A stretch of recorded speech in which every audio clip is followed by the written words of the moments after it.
Hey there, hi, my name is Jamie Caroline Meyer Chapin, and I'd like to discuss how I use rhetorical thinking in my daily life and how I've been using it over the last 20 years of my life, including critical thinking, pathos, ethos, logical thinking, and all that good stuff. So I started recruiting in the year of 2000, and then prior to that, I worked in software sales and I worked in some brand promotional work.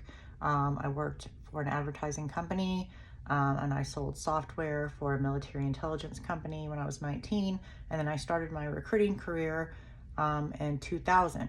And so when you're an executive recruiter, you have to go out and build relationships and negotiate contracts with stakeholders and vice presidents and CEOs. And then you're using, you're using pathos and ethos in order to communicate rhetorically, because I have to persuade these potential stakeholders or vice presidents to work with me. So in order to do that, it's important that I get to know them. What are their likes? What are their dislikes?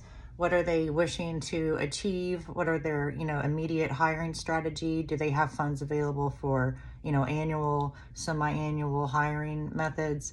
What is their ultimate goal? Did they recently lose several, employees due to natural attrition or company-wide layoff? Is their organization matrix or is it a flat organization?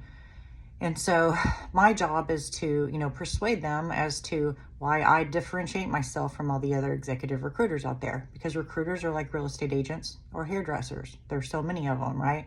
So what makes my firm or makes me different from everybody else? Well, I have, 20 years of experience on and off, not only in executive recruitment, but high level complex sales, software sales.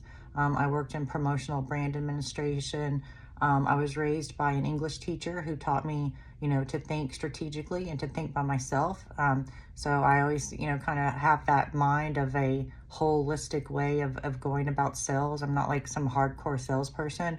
I think more of it from like a holistic level, kind of like from a teacher perspective. How can we holistically benefit one another in order to make the situation not only best for the client, but for the candidate, right? And, candidates aren't just a robot, they're people. They have families. They're looking for a career transition that's going to help them and their family, or individually, whatever their situation is. Maybe they're single, not only in the short term, but in the long term, because they want innovation. They want not only innovation, they want long-term career growth. They want communication, team building skills. They want collaboration. They want diversity. There's so many things that people want.